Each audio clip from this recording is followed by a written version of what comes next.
Hello there, I'm so glad you found your way here.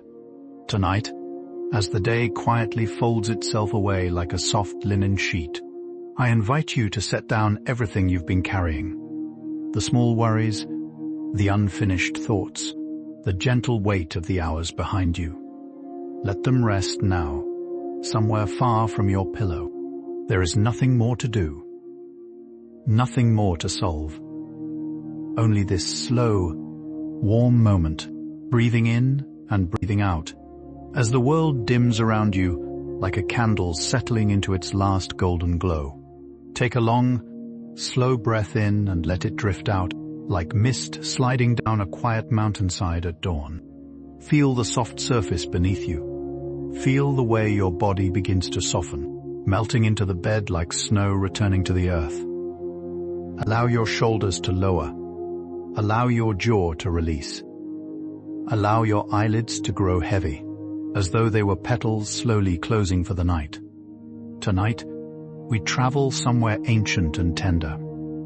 A place high above the clouds, cradled between green mountains and silver mist. A place where stone has remembered the touch of human hands for centuries. A place called Machu Picchu, the old citadel of the Incas, hidden in the high Andes of Peru. We will wander through its quiet terraces, its sleeping temples, its soft veils of fog, gathering gentle facts like wildflowers along a quiet path. If this slow journey brings you peace, you're welcome to leave a soft like or quietly subscribe, so we can drift together again on other tranquil nights. No rush. Only when it feels right. And now, with your breath slowing and the room growing warm around you, let's begin this slow and soothing journey into the cloud-wrapped stones of Machu Picchu, where time itself seems to sleep. Let your awareness drift now, gently, like a soft feather lifted by a passing breeze.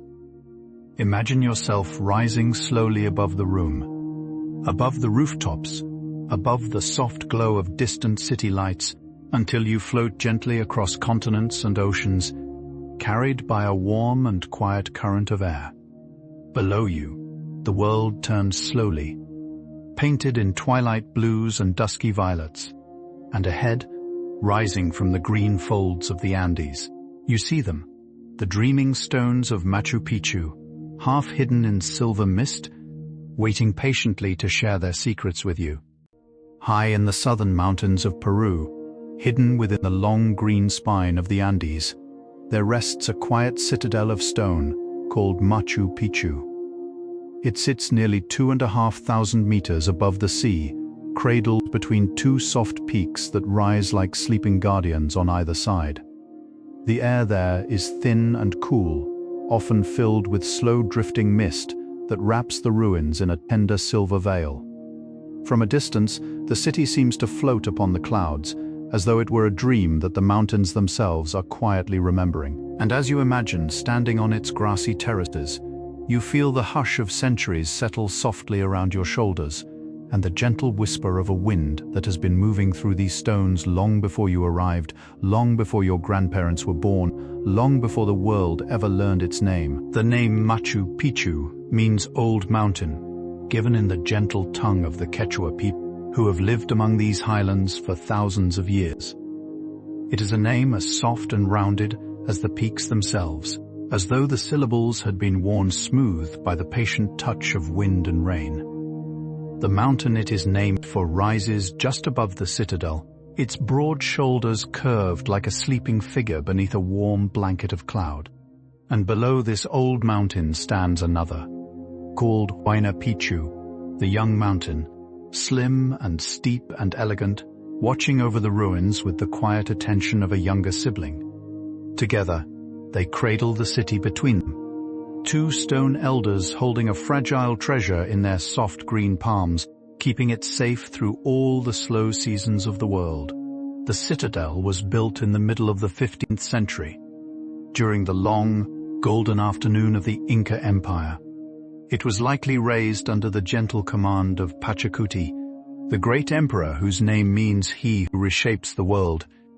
He is said to have chosen this hidden ridge for its beauty, for its sacred views, for the way the sun touched its terraces in the early morning. The builders climbed these slopes with patient feet, carrying stone and timber, shaping a city out of the very mountain it rested upon. They worked quietly, year after year, until at last the walls and temples stood complete, glowing softly in the high mountain light, like a poem written in stone for the gods of the sky.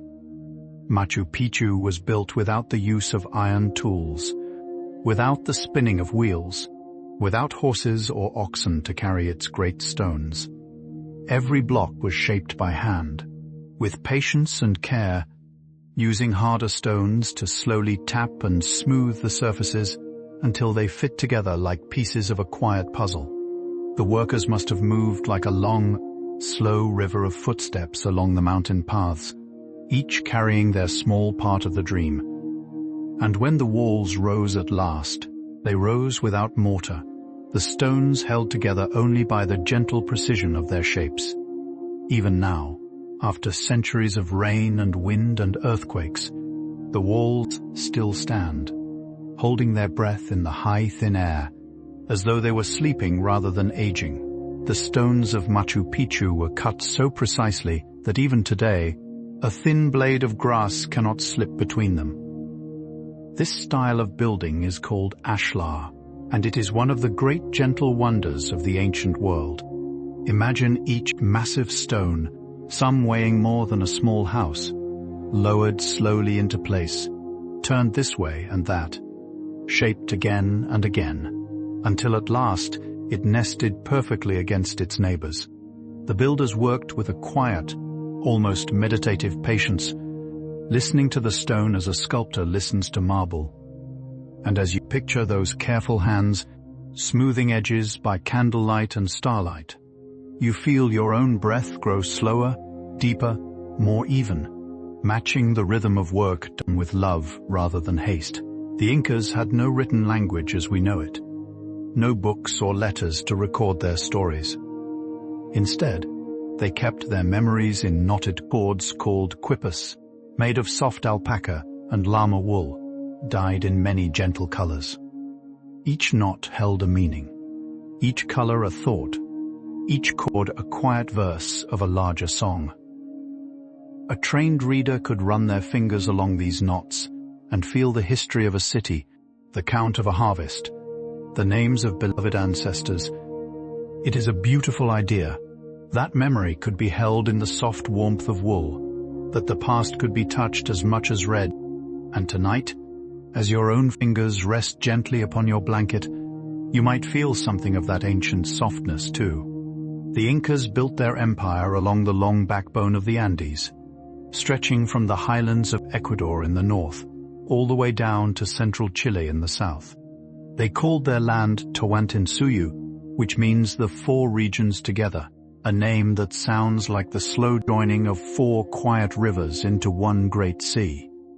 Within this vast empire, they built more than 30,000 kilometers of stone roads, climbing mountains, crossing valleys, leaping over rivers on swaying bridges of woven grass. And along these roads, runners called chasquis carried messages from end to end, passing each word from one swift, silent runner to the next, like a whispered song traveling across the rooftops of the world.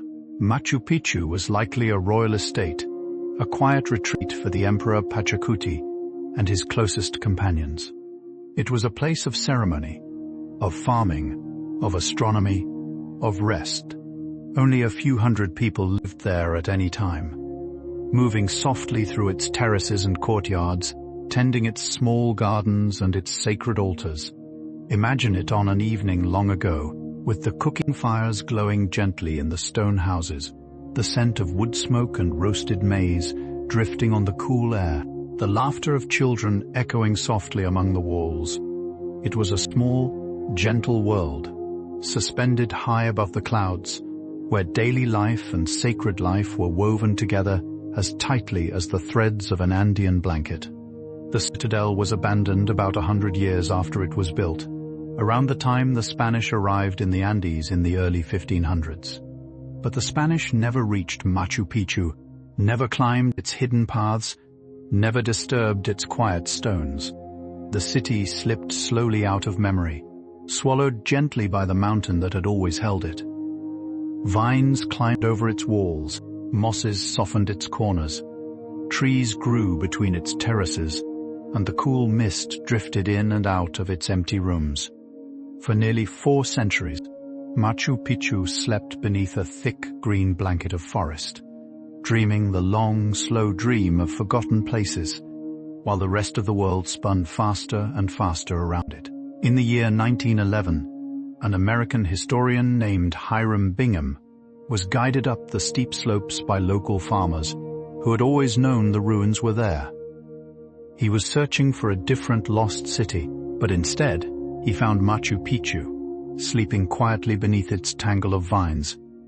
He pulled back the leaves and saw the soft outlines of walls, the gentle steps of terraces, the curved shape of a temple. It must have felt like waking a sleeping giant with the lightest of touches. The world soon learned of this hidden place, but the citadel itself remained calm and unhurried, as though it had been expecting visitors all along, patient as a grandmother who has long since set the table. Long before Hiram Bingham arrived, local Quechua families had been farming on the mountain slopes nearby, growing maize and potatoes among the old stones. They had known about the ruins for generations, in the quiet, ordinary way that one knows the shape of one's own backyard. A young boy named Pablo Rechate, only about 11 years old, is said to have guided Bingham up the final climb. Imagine that small, steady figure, walking ahead with the easy confidence of a child who has played in these terraces all his life, while the visitor followed, marveling at every turn. It is a tender thought that the lost city was first revealed again by the gentle footsteps of a child. The terraces of Machu Picchu cascade down the mountainside in long, graceful curves, like the gentle ripples of a stone pond. There are hundreds of them, carved into the steep slopes to create flat fields for farming. Each terrace is held up by a strong wall of fitted stones, and each is filled with carefully layered soil, gravel at the bottom, sand above, and rich black earth on top, so that water could drain slowly without washing away the precious soil. They are a quiet marvel of patience and care, built to grow potatoes, maize, quinoa, and other gentle crops. From above, they look like soft green steps leading the eye downward into the misty valley below. The Incas grew more than 3,000 varieties of potatoes in the Andes, each with its own gentle color, shape, and flavor. There were purple potatoes and gold potatoes, pink and creamy white. Some shaped like small moons, others like soft pebbles. The potato was a sacred plant, born of the high cold soil, gift of the mountain to her quiet people. On the terraces of Machu Picchu, these many potatoes would have grown in patient rows, their leaves rustling in the cool wind, their small flowers nodding under the soft mountain light. And tonight, as you imagine these gardens, you may feel something of the steady, nourishing warmth that comes from food grown slowly, lovingly, in a place close to the sky. The mountains around Machu Picchu hold many small lakes and high meadows, places the Quechua call cochas and pampas. These hidden meadows are filled with soft tufts of grass called ichu, which sway gently in the wind like the green hair of the earth. Herds of llamas and alpacas often graze there, their long necks rising and lowering in slow, peaceful rhythm. They are gentle creatures, with thick, warm wool and curious dark eyes, and they move through the high meadows as though every step were a kind of meditation. To watch them is to feel time slow down, to feel one's own breath grow long and easy, matching the calm cadence of their wandering. Llamas were the great quiet companions of the Inca world. They carried small loads along the mountain paths, walked beside the chasquis, and shared their soft wool for blankets and ponchos. They were never used to pull heavy carts, never driven harshly, but treated with respect, almost as family. Their cousins, the alpacas, were prized for their especially soft fleece, which was woven into garments worn by emperors and weavers alike. Imagine a herd of llamas drifting slowly across a high green pasture at dawn, the mist curling around their legs, the morning light gilding their warm brown coats, while a shepherd in a bright woven hat hums an old, soft melody to keep them company. The vicuña, a smaller and even more delicate cousin of the llama, lives in the highest reaches of the Andes. Its fleece is the softest in the world, so fine that the Incas considered it a sacred fiber, reserved for the clothing of royalty alone. Vicuñas are graceful and shy, moving like pale shadows across the windswept slopes, their large dark eyes always watchful, their slim legs almost dancing as they walk. Once a year, the Incas would hold a great gentle ceremony called the chacu, where many people would form a wide, soft circle around a herd, calmly gather them, shear their fleece, and then release them again, unharmed, into the freedom of the mountains. The condor flies high above Machu Picchu, riding the long, warm currents of mountain air. With wings stretching more than 3 meters from tip to tip, it is one of the largest flying birds in the world. To the Inca people, the condor was a sacred messenger, a bridge between the earth and the upper world of the sky. It moved between worlds with quiet, effortless grace, barely needing to flap its great wings, gliding for hours on the invisible breath of the mountains. To watch a condor in the sky is to feel something deep and slow inside your chest, a sense of vast space, of patient wisdom, of belonging to something larger and older than yourself. Within Machu Picchu, there is a small carved stone shaped like a condor, its wings spread along the floor and a head and beak rising from the rock. It is called the Temple of the Condor, and it is one of the most beautiful sacred places in the citadel. Standing before it, you can almost feel the great bird folding its wings, settling down into the warm stone for the night. The Incas believed that all of life moved in 3 quiet worlds: the world of the snake below, the world of the puma in the middle, and the world of the condor above. Together, these creatures formed a soft, sacred trinity, watching tenderly over the long, slow dream of the Andes. The puma, the great mountain cat, walked through the forests below Machu Picchu, silent and tawny, its golden eyes glowing in the green dusk. It was the spirit animal of the middle world, the world of human life, where joy and effort and gentle wonder lived together. The Inca capital city of Cusco was said to have been built in the very shape of a puma, with its great head at the fortress of Sacsayhuaman. Imagine a city laid out like a sleeping cat, its body curled along the valley, its paws tucked beneath it, its long tail trailing softly down the slope. It is a tender and dreamlike image, a city imagined as a creature at rest. The snake, called Amaru in Quechua, ruled the lower world of seeds, roots, ancestors, and inner wisdom. Snakes were carved into the doorways and walls of many Inca temples, their gentle curves reminding the people of the slow currents of underground rivers, the deep memory of the earth. Far from being feared, the snake was honored as a quiet teacher, a keeper of secrets, a guide through the dark places where new growth begins. As you breathe slowly now, you might imagine a soft golden snake coiled peacefully at the roots of a great tree, holding the warm pulse of the earth, dreaming the same long dream as the mountains above. Within the citadel of Machu Picchu rises a single carved stone called the Intihuatana, which means the hitching post of the sun. It stands upon a small platform near the highest point of the city, shaped like a soft pillar, with gentle angles cut into its sides. The Incas believed that on the days of the solstices, the sun could be tied here in a quiet ceremony. Asked to pause for a moment, so that its warmth and light would not slip too quickly from the mountains.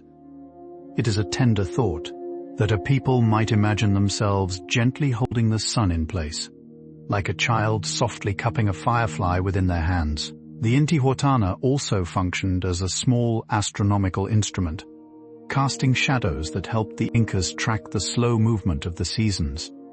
At certain moments in the year, the stone casts almost no shadow at all, as though the sun itself were standing directly above it, listening. To stand near this stone in the cool early morning, with mist drifting in soft ribbons around the temple, must feel like standing at the very quiet heart of the city, a place where earth and sky meet for a moment to share a single breath.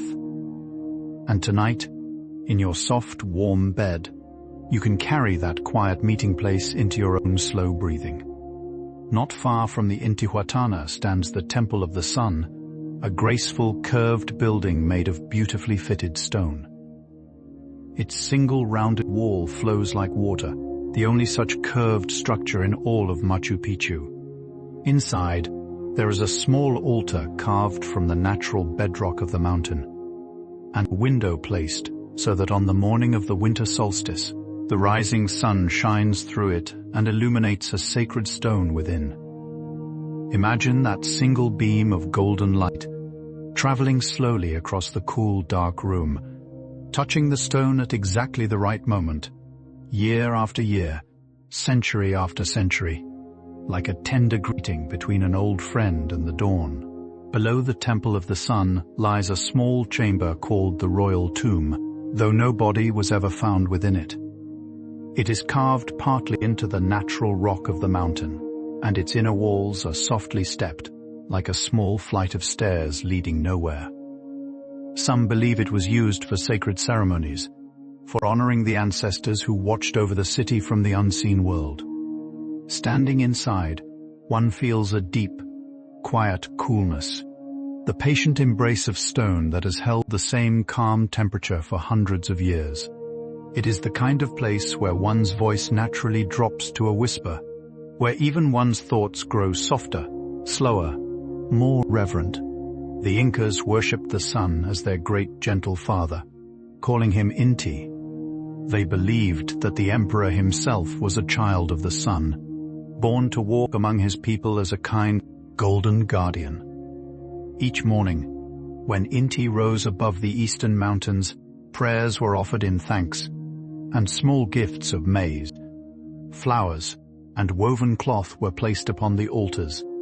Imagine the cool blue dawn, the long shadows of the peaks, and the first soft ray of light reaching down into the citadel, touching the stones one by one, as though waking each one with a tender word, telling them that another quiet day had safely arrived. The Incas also honored the moon as Mama Killa, the gentle mother of the night sky. She was the quiet companion of Inti, walking softly across the heavens after he had set, lighting the way for travelers and weavers, for shepherds and dreamers. Eclipses of the moon were said to be moments when Mama Killa was being embraced by a great celestial puma, and the people would call out softly and play gentle music to comfort her until she returned.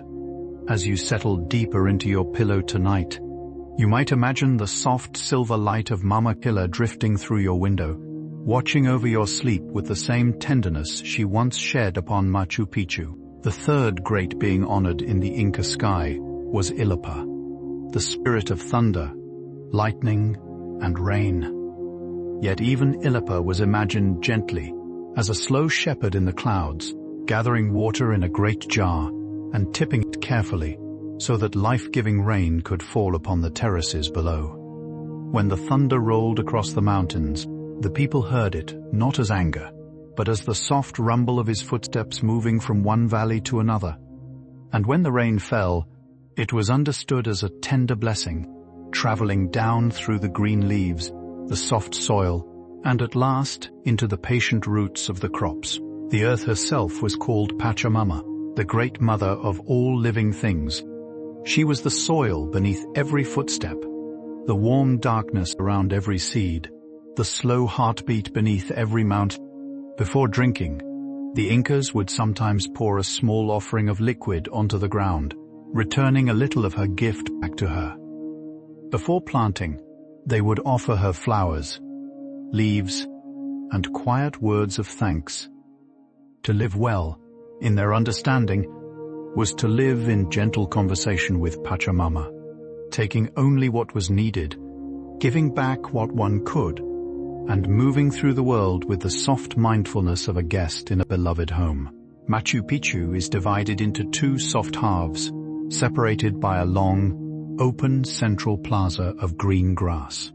On one side lie the temples and ceremonial spaces, where the priests and royal family lived and prayed. On the other side rise the smaller homes and workshops, where artisans and farmers wove cloth, ground maize, and tended the daily life of the citadel. Between them stretches the soft green meadow, where llamas now wander slowly, grazing in the gentle silence. It is as though the city were built around a quiet inner room of light and air, a place where the world could simply breathe. The great plaza at the center of Machu Picchu is shaped almost like a soft, open palm. In its days of life, it would have hosted ceremonies, dances, and gatherings, with music drifting from drums and pan flutes, with brightly woven cloths spread upon the grass, with the people of the city moving together in slow, joyful rhythms beneath the wide mountain sky. Today, the plaza is silent, but the silence itself feels alive, as though the echoes of those old gatherings still rest gently in the air, waiting to be remembered. To stand there at dusk, with the mist beginning to rise, is to feel oneself part of a quiet, continuing dream. Around Machu Picchu, the cloud forest grows thick and tender, draping the mountainsides in many shades of green. There are orchids of every imaginable color, hummingbirds the size of small leaves, and tall tree ferns whose fronds unfurl like sleeping fingers.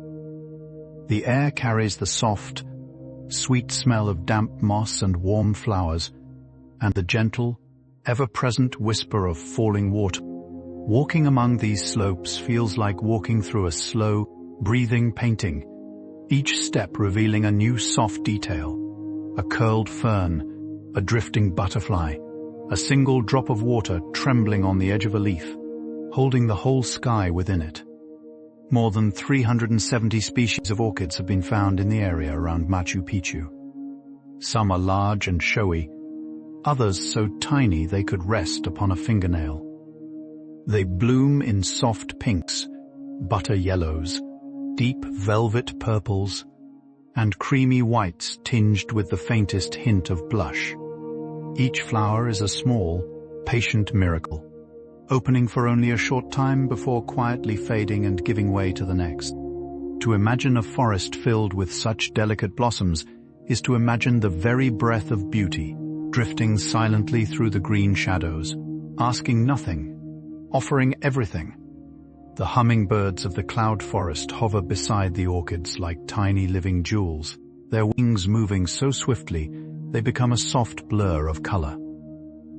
There are emerald green hummingbirds, ruby-throated hummingbirds, and even the long, slender-tailed, sword-billed hummingbird, whose beak is longer than its body. They drink nectar from the flowers with quick, gentle visits, then dart away into the green air. They are creatures of pure motion, yet to watch them is to feel one's own heart grow strangely calm, as though their swift dance were a tiny lullaby played upon invisible strings. Just below Machu Picchu, the great Urubamba River winds through the valley like a long silver ribbon. It is part of the broader Vilcanota River system, sacred to the Inca people, who called it Wilcamayu, meaning the sacred river. From above, the river seems to glow softly between the green slopes, curving and folding upon itself in slow, dreamlike loops. Its waters travel a long, patient journey, eventually joining the mighty Amazon and flowing all the way across South America to the distant Atlantic. To think of one small mountain river quietly beginning such a vast, gentle journey is to remember how every small breath can carry far beyond itself. The Incas believed that the sacred river below was the earthly reflection of the Milky Way above. On clear nights, the band of stars stretches across the dark sky in much the same gentle curve as the river winds across the valley. They called this celestial river Mayu, and they saw within it the shapes of soft, dark animals, the llama, the fox, the toad, the partridge, outlined not by stars, but by the deeper shadows between them. Imagine looking up from Machu Picchu on a moonless night, seeing the great river of stars overhead, and knowing that somewhere far below, its silver twin was murmuring through the valley in perfect harmony. The Inca calendar was guided by the patient movements of the sun, the moon, and the stars. They watched the rising of certain constellations to know when to plant, when to harvest, when to celebrate the great festivals. The most beloved of these festivals was Inti Raymi, the festival of the sun, held at the winter solstice in late June. On that day, the people gathered in great gentle circles, dressed in their finest woven cloths, offering songs and dances to Inti, asking him to return again with his warmth. Even today, this festival is celebrated, a soft golden thread connecting the present moment to the deep, dreaming past. Machu Picchu is surrounded by a network of stone paths, the most famous of which is now called the Inca Trail. The traditional route winds for about 43 kilometers through high mountain passes, cloud forests, and ancient ruins, before arriving at Machu Picchu through a stone gateway called the Sun Gate, Inti Punku. Travelers who walk this path take several quiet days to do so, sleeping beneath the stars, breathing the thin, sweet air, watching dawn after dawn unfold over the peaks. Imagine reaching the Sun Gate at first light, looking down at last upon the citadel glowing softly in the mist, your heart full of quiet, tearful gratitude. Along the Inca Trail rise other small ruins, like the elegant Fuyupatamarca, whose name means the town above the clouds. It rests on a high ridge, with finely carved fountains and curved terraces, often wrapped in soft white mist that drifts in slowly from the surrounding mountains.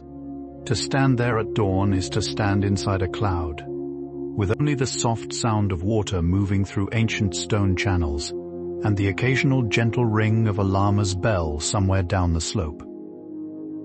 It is the kind of quiet that feels alive, breathing slowly all around you, as though the mountain itself were a sleeping creature about to wake. Another ruin along the trail is called Winyai Waina, which means forever young. It is built upon a steep slope, with terraces flowing downward like a green waterfall and a small temple looking out across the valley.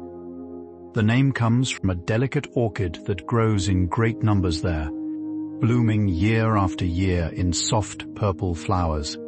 To imagine an entire ruined city covered in tiny, eternally blooming orchids is to imagine a place where time has gently lost its grip, where nothing fades, where the old stones and the soft flowers share a single quiet promise to bloom forever. The Incas were masters of moving water through stone.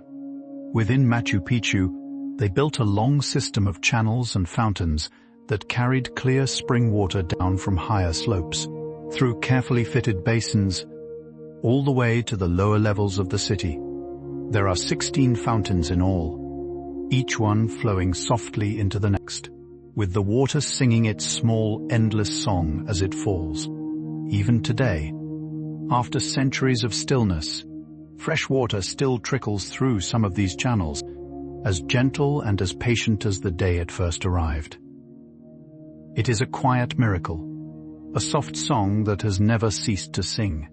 The very first fountain in the chain is called the Fountain of the Princess, located near the royal quarters.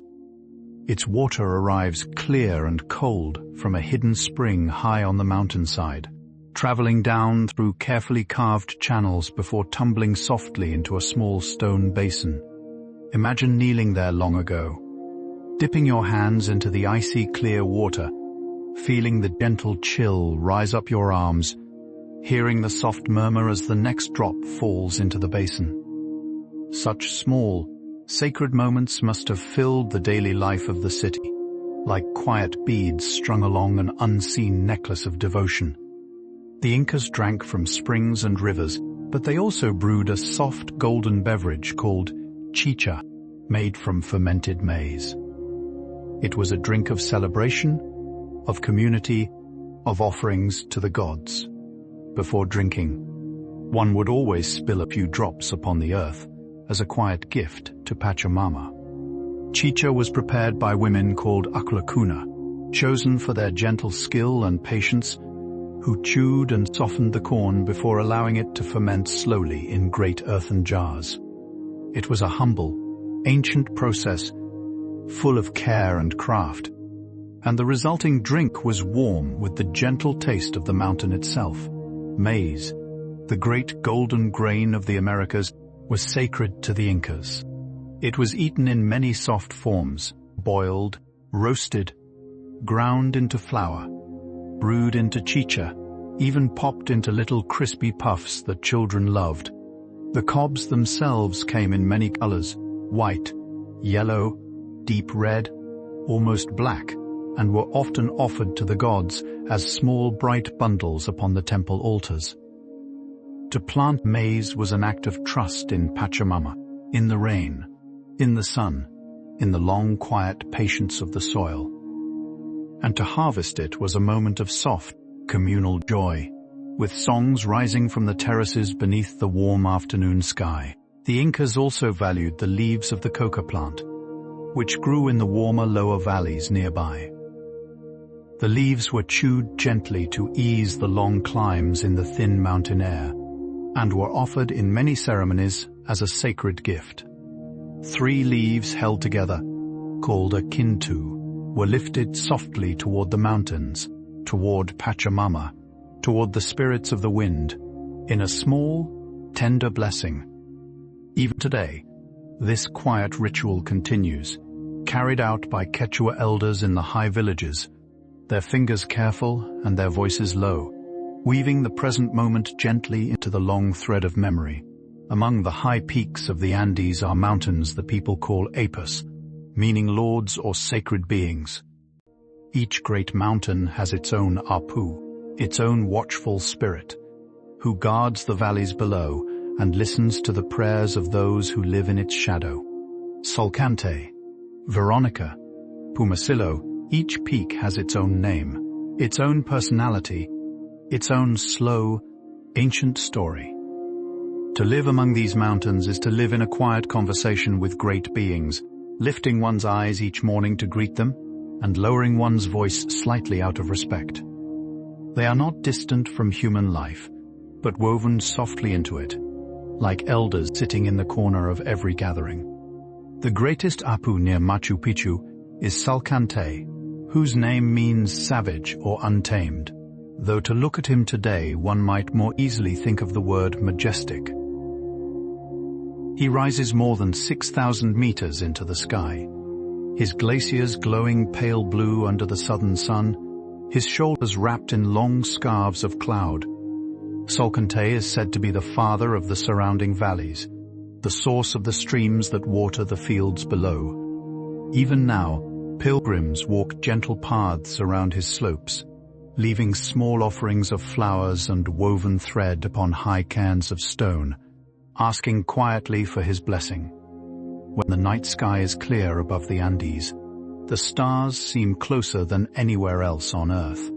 There are so many of them, scattered across the darkness like fine white sand, spilled across a deep blue cloth. The Southern Cross hangs low over the horizon, its 4 bright stars forming the gentle shape of a long, tender kite. Around it sweep the soft clouds of the Milky Way, broken here and there by the darker spaces the Incas saw as their sacred animals. To lie on your back upon warm grass of a high meadow and gaze upward into such a sky is to feel oneself dissolving softly into the quiet vastness above. The Incas saw shapes in the dark spaces of the Milky Way, where dust and cloud blot out the stars. One of the most beloved was the Yacana, the celestial llama, with two bright stars marking her eyes. They believed that at certain hours of the night, this great star llama bent down to drink from the rivers of the earth, gently sipping their water before lifting her head again. It is a beautiful image, a soft, cosmic creature bending tenderly toward the world, sharing in its quiet life. As you breathe in slowly tonight, you may imagine the Yacana watching gently over you from her place among the stars. Beside the Yacana drinks a small dark shape the Incas called the cria, her young one, a baby llama nestled close to her mother. Together they walk the high black pastures of the sky, moving slowly across the long night. Around them are other dark animals, the fox, the partridge, the toad, each one quietly grazing, hunting, or singing in the great silent meadow of stars. It is an entire small universe of gentle beings, painted not in light but in shadow, reminding us that beauty can hide as easily in darkness as in brightness, and that the night sky is not an empty place, but a full and tender one. The Inca emperor was carried through the empire on a soft litter called a rampa, lined with woven cloth and feathers, lifted upon the shoulders of trusted attendants. When he traveled to Machu Picchu, he would have been carried slowly along the winding mountain trails, the soft sway of the litter rocking him gently as the landscape unfolded around him. Imagine such a journey, moving silently through cloud forests, beside roaring rivers, past terraces glowing green in the soft afternoon light, arriving at last at the high citadel as the sun began to set, the stones glowing pink and gold, his small home in the clouds waiting quietly for him. When the emperor or members of the royal family arrived at Machu Picchu, they would have been welcomed by soft music, the gentle hum of pan flutes called antaras, the low, warm beat of drums, and the bright, breath-soft tones of bone flutes called quena. The melodies of the Andes are old and tender, often sounding like the wind itself given voice. They speak of long distances, of high places, of love that lasts longer than a single lifetime. Even today, when an Andean flute plays softly in a quiet evening, it is easy to feel oneself standing again on a high stone terrace, listening to the breath of the mountains. The weavers of the Andes have spun their craft for thousands of years, long before Machu Picchu was even imagined. They take the soft wool of alpacas and llamas, spin it carefully between their fingers, and dye it with the gentle gifts of the land. Cochineal insects for deep reds, indigo plants for soft blues, marigold petals for warm golds.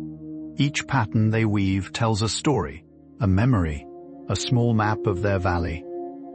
To watch an Andean weaver at work is to watch time slow into a tender rhythm, her hands moving steadily, her eyes lowered, her shawl draped across her shoulders like a soft, living history. Each thread she pulls is a quiet sentence, and each cloth she finishes is a long, gentle poem written in color. In the Inca world, weaving was considered as important as building or farming. Fine cloth was given as a gift, offered to the gods, used to wrap the bodies of beloved ancestors, and worn by the emperor as a sign of honor. Some garments were so finely woven that their threads were finer than human hair, with hundreds of colors blending into soft, dreamlike patterns. The making of such a garment might take many months, sometimes years, with the weaver pausing often to rest her hands, to drink a little tea, to gaze quietly through the doorway at the green slopes outside.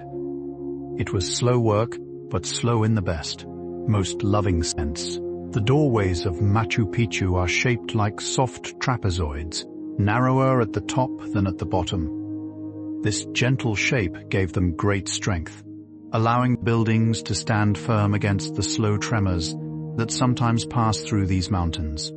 As you walk through such a doorway in your imagination, you feel its calm, settled stance, its quiet welcome. The lintel stones above are often massive, perfectly fitted, holding their patient weight without complaint for hundreds of years. Even the windows of the citadel are trapezoidal, framing the green slopes outside like soft living paintings, hung gently in the walls for the eyes of the ancient dreamers who once lived there. Many of the buildings of Machu Picchu were once roofed with thick layers of ichu grass, woven and bundled into soft golden thatches. The grass came from the high pastures nearby, gathered carefully by hand, dried in the sun, and tied into bundles that were then layered upon wooden frames.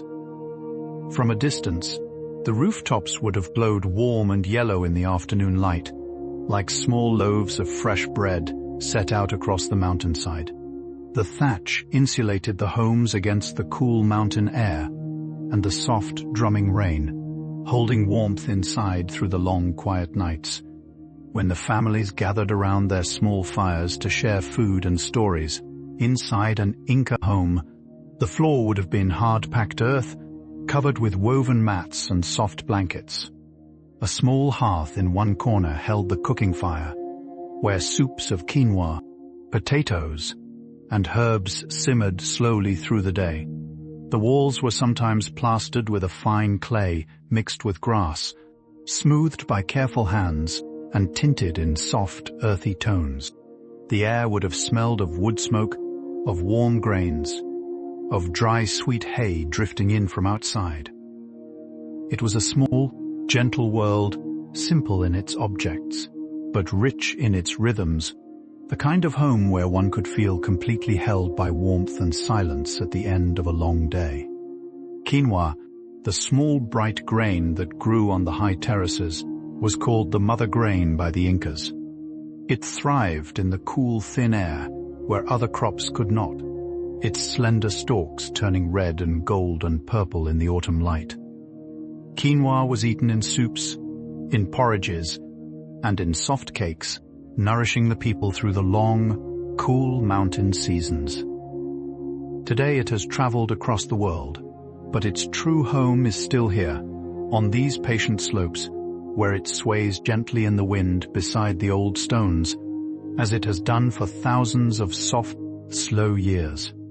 Another beloved plant of the Andes is the kiwicha, sometimes called amaranth, with its small jewel-like seeds and tall reddish flowers. It grows easily on the terraces, its long plumes nodding softly in the breeze, like the manes of small grazing horses. Like quinoa, it was a sacred grain to the Incas, full of strength and quiet nourishment, used in offerings and in everyday meals. To imagine a terrace filled with rows of kiwicha, glowing red and gold in the late afternoon sun, is to imagine a tender painting come quietly to life beneath the wide blue mountain sky. There are wild creatures who still wander the slopes around Machu Picchu, almost invisible in the soft green shadows. The Andean spectacled bear, with its dark fur and pale rings around its eyes, slowly climbs through the cloud forest in search of fruits and bromeliads. It is the only bear native to South America, and its quiet, gentle way of moving has made it a beloved figure in Andean stories. To imagine such a bear, sitting in the fork of a tall tree at dusk, slowly eating ripe berries, while the mist drifts around him, is to feel one's own breath grow soft and unhurried. Even smaller and more elusive is the mountain viscacha, a furry creature that looks like a soft mix between a rabbit and a long-tailed squirrel. Viscachas live among the rocks and crags, basking in the morning sun, their long whiskers twitching gently.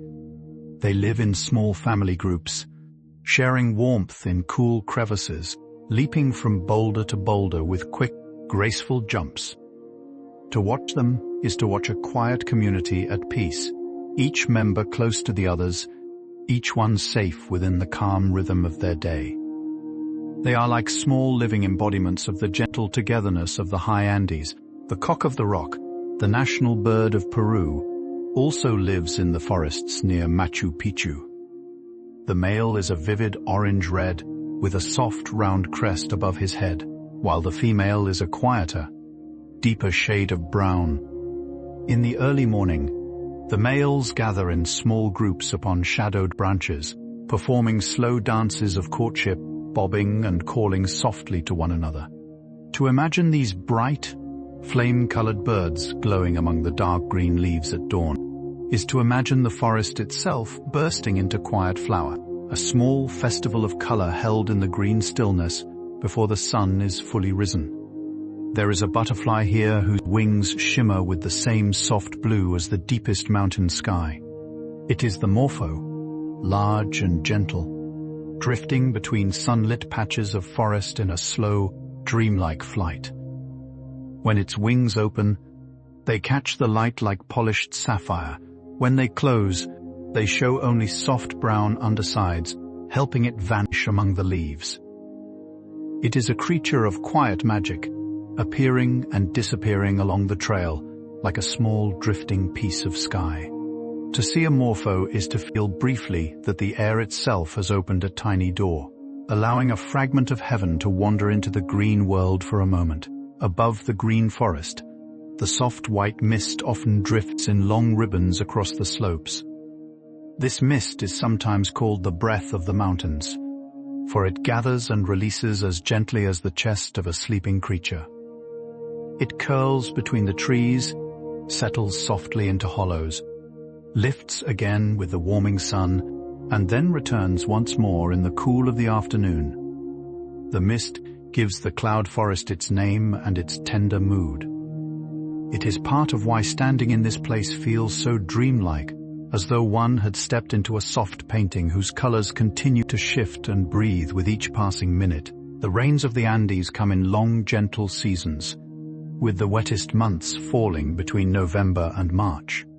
During this time, soft clouds gather on the peaks each afternoon, releasing their water in slow, steady showers that fall upon the terraces and forests.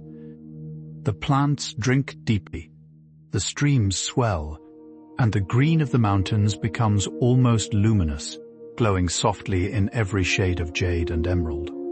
In the drier months, between May and September, the air becomes cool and clear, and the night skies fill with stars. Each season has its own gentle character, and each is loved in its own way. The Incas built drainage channels everywhere within Machu Picchu, so that the rains would never harm the city. Water flowed gently from rooftop to terrace, from terrace to stairway, from stairway to soft underground channels that carried it away from the foundations. Even the great central plaza was carefully designed to let water seep slowly into the earth, nourishing the grass without flooding. It is a tender lesson in patience and care that the builders thought not only of how to raise walls, but of how to gently guide rain. To live well is also to plan for the rain, with kindness and quiet foresight. Within the citadel, there is a place called the Temple of the Three Windows. It is a small open chamber, with three perfectly shaped trapezoidal windows looking out across the wide plaza and valley beyond. Some say the three windows represent the three worlds of Inca belief: the world below, the world of humans, and the world above. Others say they honor three sacred valleys, or three caves from which the first Inca ancestors emerged. Whatever their meaning, they stand quietly, their soft frames filled each morning with rising mist and warm golden light, like three gentle eyes watching the slow life of the mountains. According to one Inca legend, the first Inca ancestors stepped out of three caves into the morning light at the beginning of the world. They were brothers and sisters, gentle and bright, sent by the sun to teach humans how to live well, how to plant maize and quinoa, how to weave cloth, how to honor the mountains and the rivers. One of them, Manco Capac, became the first emperor, and his sister Mama Oclo became the first queen. Together they founded the great city of Cusco, far below where Machu Picchu would later rise. It is a soft, tender origin story, full of beginning and tenderness, like a sun rising gently over a still lake. Cusco, the heart of the Inca Empire, lies about 80 kilometers from Machu Picchu in a high mountain valley at over 3,000 meters above the sea. Its old streets are paved with stones laid by the Incas themselves, and many of its walls still rest upon Inca foundations. Walking through Cusco at dawn, when the mist drifts gently between the houses and the smell of fresh bread spills from the bakeries, one feels the long, warm presence of all the people who have walked these streets before. It is a city where past and present share quiet conversations in the early morning light. Within Cusco stands the Coricancha, once the most sacred temple of the Inca world. Its walls were said to be lined with sheets of pure gold, glowing softly in the candlelight, and a great golden disc representing the sun was placed at its heart. There were gardens within the temple too, filled with life-size sculptures of plants and animals made of gold and silver, gleaming like a soft, eternal dream. Although most of this golden world is gone now, the calm, fitted stones of the Coricancha still remain, holding within them the memory of all that light. Like an old book whose words are gone, but whose patient pages still warm the hands. Above Cusco rises the great fortress of Sacsayhuaman, with its enormous zigzagging walls of stone. Some of these stones weigh more than 100 tons, and yet they are fitted together with the same gentle precision found in Machu Picchu. How the Incas moved such massive boulders up the steep mountainside, without iron tools or wheels, remains a quiet mystery. Some say they used long inclined ramps and the patient labor of many hands. Others speak of softer, almost mystical methods. Whatever the truth, the walls now stand as a tender testament to what is possible when a people work together slowly, patiently, and with great love. The sacred valley stretches between Cusco and Machu Picchu, a long green ribbon of land cradled by the high mountains and watered by the Urubamba River. It is a soft, fertile place, filled with small villages, ancient terraces, and old stone watchtowers. Throughout the valley, the Incas built smaller towns and royal estates, Pisac, Ollantaytambo, Chinchero, each one a quiet jewel of stone and field. Walking through the sacred valley today, one feels held by the slow rhythm of the land, by the soft chimes of distant church bells, by the gentle, ongoing life of farms and families that have lived here for many quiet centuries. The town of Ollantaytambo lies at the western end of the sacred valley, where the old Inca grid of streets still survives almost untouched.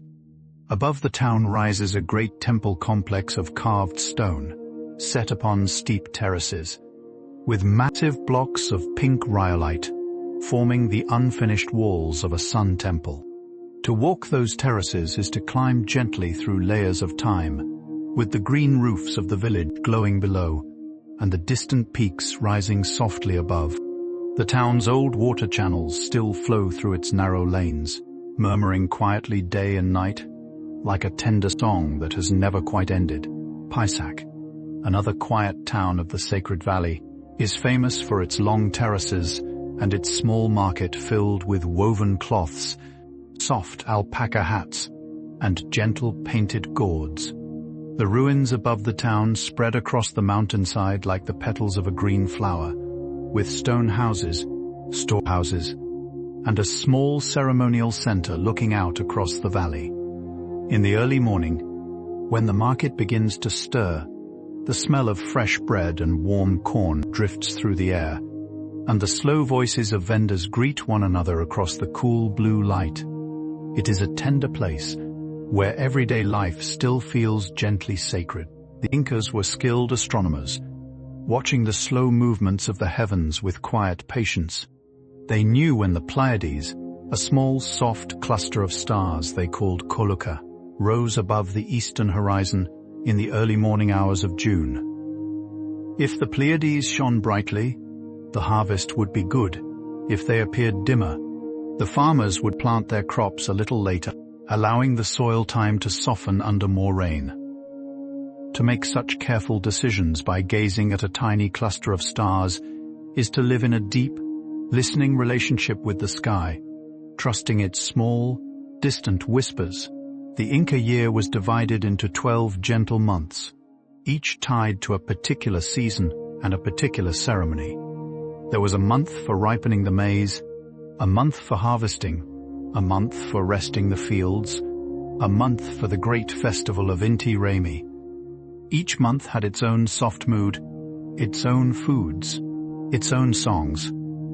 Life moved in slow circles, each circle nested within larger circles, each season folding into the next like the soft layers of a sleeping blanket. To live by such a calendar is to feel deeply held by the patient turning of the world. Many small ceremonies took place daily at Machu Picchu. Priests would have lit small fires of fragrant wood, offered handfuls of maize and coca leaves, poured drops of chicha upon the stones, and spoken quiet prayers into the morning air. There were no shouting crowds, no harsh rituals, only soft gestures, slow movements, and gentle voices murmuring in Quechua.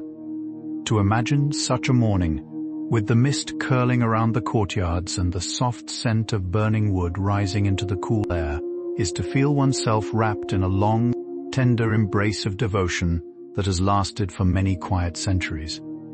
The Incas used soft musical instruments made of clay, bone, wood, and shell.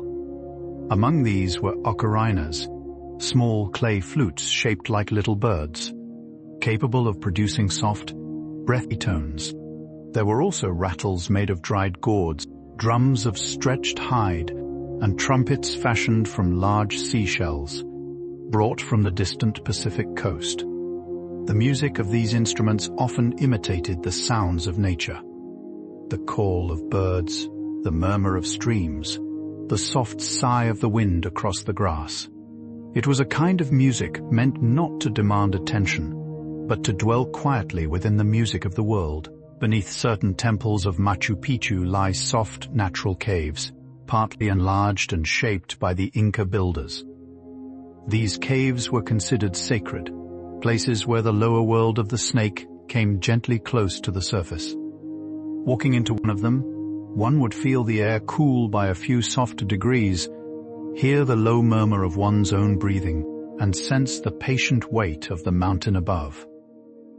The walls of these caves sometimes hold delicate carvings, small steps, or stone shelves, all shaped by hands that worked with the quiet reverence one offers to a sleeping elder. There is one chamber within Machu Picchu, often called the mirror chamber, that holds two small round basins carved into the floor. When filled with water, they reflect the night sky perfectly, allowing the Incas to watch the slow movements of the stars without ever lifting their heads. To kneel beside such basins and gaze down into the soft, trembling reflection of the Milky Way must have felt like holding the universe in two small bowls of stone. It is a tender image, a people so quietly in love with the sky that they brought it gently down to rest within their own walls. The Quechua language is still spoken throughout the Andes today, with millions of speakers in Peru, Bolivia, Ecuador, and beyond. It is a soft, musical language, full of small repeated syllables, rolling L's, and gentle vowel sounds. To hear it spoken in a quiet village is to hear a song that has flowed through these mountains for many centuries. Words like sumac, meaning beautiful, and mune, meaning to love, drift through the air as easily as wind through the long ichu grass. The language itself feels woven into the landscape, as natural and as old as the stones of Machu Picchu. Many Quechua words have entered the world's other languages through gentle, quiet borrowings.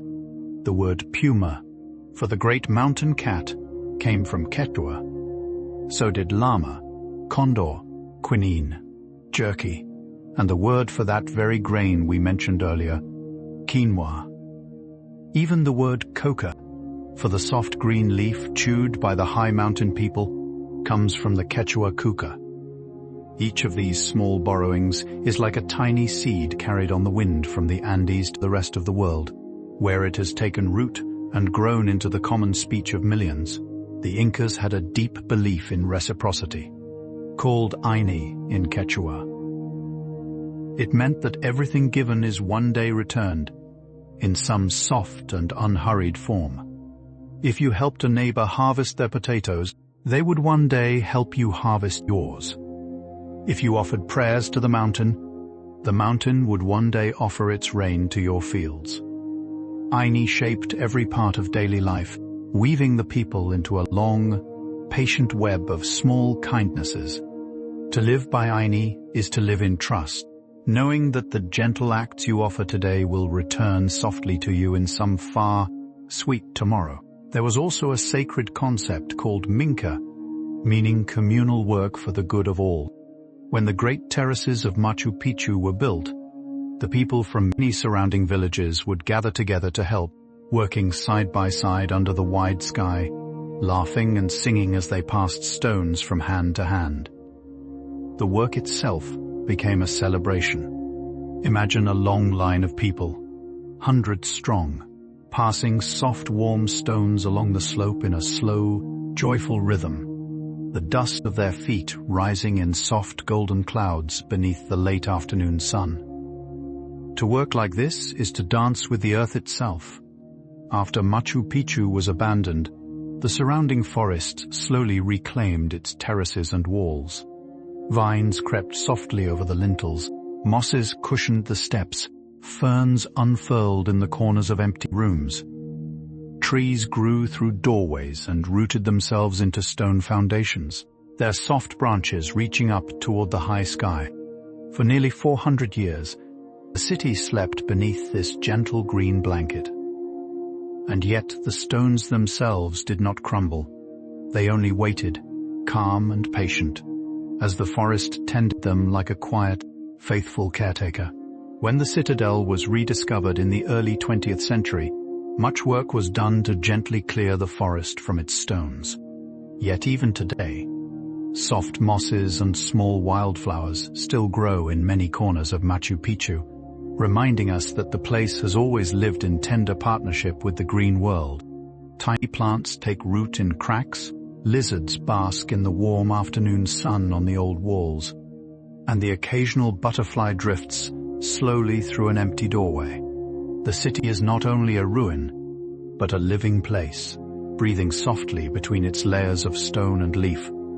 There are stones at Machu Picchu that seem to have been left intentionally unfinished, as if to remind future generations of the patient process of building. Some have rounded protrusions called bosses, perhaps used as gentle handholds during the lifting and placing of the stones, then never fully smoothed away. These small marks are like soft signatures of the workers, quiet whispers from hands that touched these blocks 5 centuries ago. To run your fingers over such a stone in your imagination is to brush, briefly, against the warmth of those distant, careful lives. The Incas believed that certain stones were alive, possessing their own quiet spirit. They called these stones huacas, sacred beings, and treated them with deep respect. Some huacas were small enough to be carried, others were entire mountains. They might be honored with offerings of cloth, flowers, or chicha, or simply with a long, silent moment of attention. Within Machu Picchu, several large carved stones are believed to have been huacas, sacred in their shape, their place, or their hidden meaning. To be among them is to walk through a quiet garden of sleeping beings, each one breathing softly in stone. One of the most beloved huacas at Machu Picchu is the stone shaped like the mountain Pumasillo, far in the distance.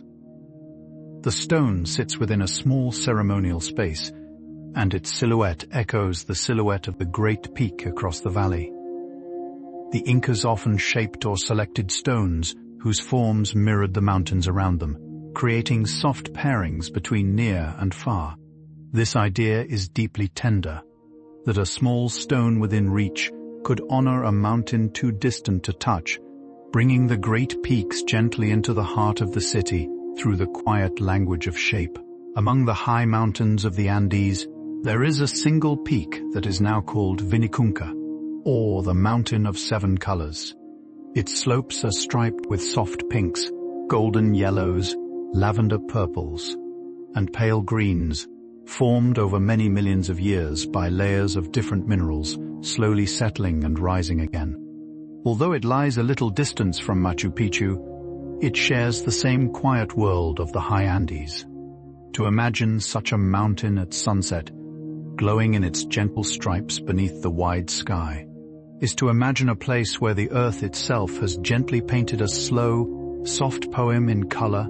The high peaks of the Andes are not only home to humans, but also to countless small lakes called lagunas. These lakes hold water so still and clear that on a windless morning, the mountains around them are reflected perfectly, as though there were two skies, one above and one mirrored below. To stand beside such a lake is to feel deeply held by the silence, with only the soft cry of a distant bird, the gentle rustle of grass, and the long, slow breath of the mountains themselves. The lakes seem to listen as much as they reflect. One of the most famous lakes in the wider Andean region is Lake Titicaca, far to the south, the highest navigable lake in the world.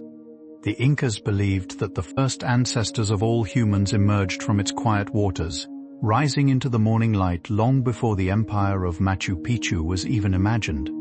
On the lake's reed islands, families still build their floating homes from the soft golden reeds called totora, weaving a gentle world that floats upon the calm water.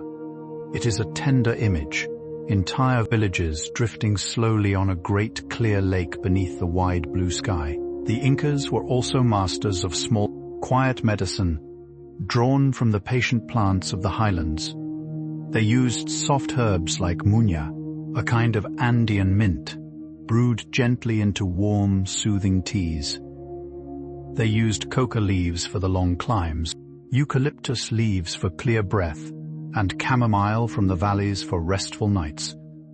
A traveler arriving at Machu Picchu after a long journey might have been offered a small, warm cup of muña tea, its breath rising softly into the cool mountain air, easing the tired body into the tender embrace of the high citadel.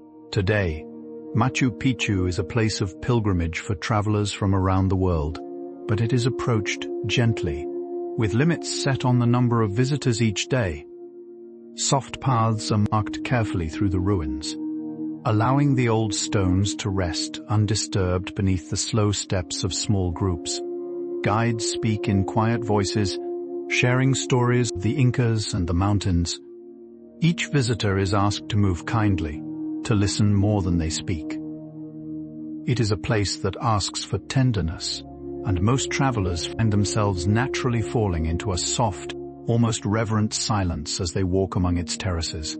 The Sun Gate, Inti Punku, is the traditional arrival point for travelers who walk the Inca Trail. It is a small stone gateway, set high upon a ridge, with a clear view down upon Machu Picchu. Those who climb the trail for several days reach this gate just as the sun is rising, and from there they see the citadel for the first time, glowing softly in the early light below. There is often a long, quiet moment, sometimes with gentle tears, as the travelers stand at the gate, breathing in the cool air, gazing down at the dream they have walked so patiently toward. Machu Picchu was declared a UNESCO World Heritage Site in 1983, recognizing both its cultural and natural beauty. It is one of the few places in the world honored for both its human-made wonders and its surrounding wild landscapes. Many efforts are made today to protect the citadel from erosion, from too many footsteps, from the soft, slow shifts of the mountain itself. Stones are gently restored, paths are carefully tended, and the surrounding forest is watched over with great patience. The world has agreed, in a kind of quiet, collective vow, to care for this old dreaming place. In the year 2007, Machu Picchu was named one of the new 7 wonders of the world, chosen by millions of voters across many countries. It is a soft honor, recognizing not only the building of the citadel, but the long, enduring tenderness it inspires in those who visit. To call something a wonder is to admit that it stops the breath gently, that it makes the heart go quiet, that it asks one to remember the slow miracle of the world. Machu Picchu, in its hidden green valley, gives this small, lingering pause to nearly everyone who comes within sight of its stones. The descendants of the Incas still live throughout the Andes today, speaking Quechua, weaving the old patterns, planting the old crops, honoring the same mountain apus their ancestors once honored. They tend small fields of potatoes and maize, herd llamas and alpacas through the high meadows, and gather in the village squares for festivals that have been celebrated for many centuries. To meet them is to feel the long, warm thread of continuity, to know that the soft world of Machu Picchu has not vanished, but has only changed its shape, continuing now in the everyday gentleness of their lives. Some Quechua elders speak softly of a belief that one day, when the world has grown tired and quiet, the old wisdom of the Andes will rise again, like a slow, soft flower opening in the cool morning. They call this idea the Pachacuti, the turning of the world, a gentle return rather than a great upheaval. In their telling, it is not a storm, but a sunrise, a slow, patient warming of the heart of humanity, brought about by remembering how to live in soft balance with the earth, the mountains, and one another. It is a tender prophecy, full of hope. Tonight, somewhere high in the Andes, the mist is curling slowly through the empty courtyards of Machu Picchu. The stones are cool to the touch, the grass is damp with dew. The soft outlines of llamas drift in and out of the silver fog. A condor sleeps high upon a distant cliff, his great wings folded patiently against his sides. A puma walks silently along a forest path far below. A snake rests, coiled gently, in the warm darkness of the earth. The whole sacred trinity of the Inca world is breathing slowly, deeply, dreaming the same long dream as the citadel itself. Far above the stones, the stars wheel softly across the wide black sky, the Yacana bending slowly to sip from her hidden cosmic river. The dark animals of the Milky Way graze quietly across the patient pastures of the night. The Southern Cross hangs low above the southern peaks, like a small kite tied to the heart of the world. And the moon, Mama Killer, drifts gently across the sky, lighting the citadel below with her soft silver gaze, as she has done every night for centuries upon centuries upon centuries. And here you are, far from those mountains, yet softly connected to them through this quiet imagining. Your breath, slow and even, matches the breath of the mist drifting through the temples. Your heartbeat, steady and warm, echoes the patient pulse of the old stones. The mountains do not know you by name, and yet, in this tender hour, they are sharing their stillness with you. The same calm that lies upon Machu Picchu now lies softly upon your shoulders, upon your eyelids, upon the long, unhurried inward turning of your thoughts. You have traveled gently through 100 small stories tonight, gathering them like soft flowers along an old stone path. You have walked among terraces and temples, listened to fountains and flutes, watched stars and mist and the slow wing beats of distant condors. You have shared the company of llamas and weavers, of orchids and ancient kings, of moons and mountains and quiet rivers. Each fact has been a small lantern, lighting the way deeper into your own warm rest. And now the lanterns have begun to dim, one by one, leaving only the steady glow of your slow breath, carrying you softly onward into sleep. And so, our slow wandering through the dreaming stones of Machu Picchu begins to gently fold itself away, like a soft woven shawl returning to its quiet shelf. The terraces fade into mist. The temples blur into gentle silhouettes. The fountains continue their endless soft song somewhere far beneath the surface of your awareness. You may still feel the cool mountain air against your imagined skin, Still smell the faint warm scent of wood smoke and damp moss. Still hear the distant cry of a condor circling high upon the wind. These small impressions will stay with you as you drift, soft companions of your sleeping mind. The old citadel will continue to rest in its high valley tonight, as it has rested for nearly 600 years. The mountains will hold it gently between their soft green shoulders.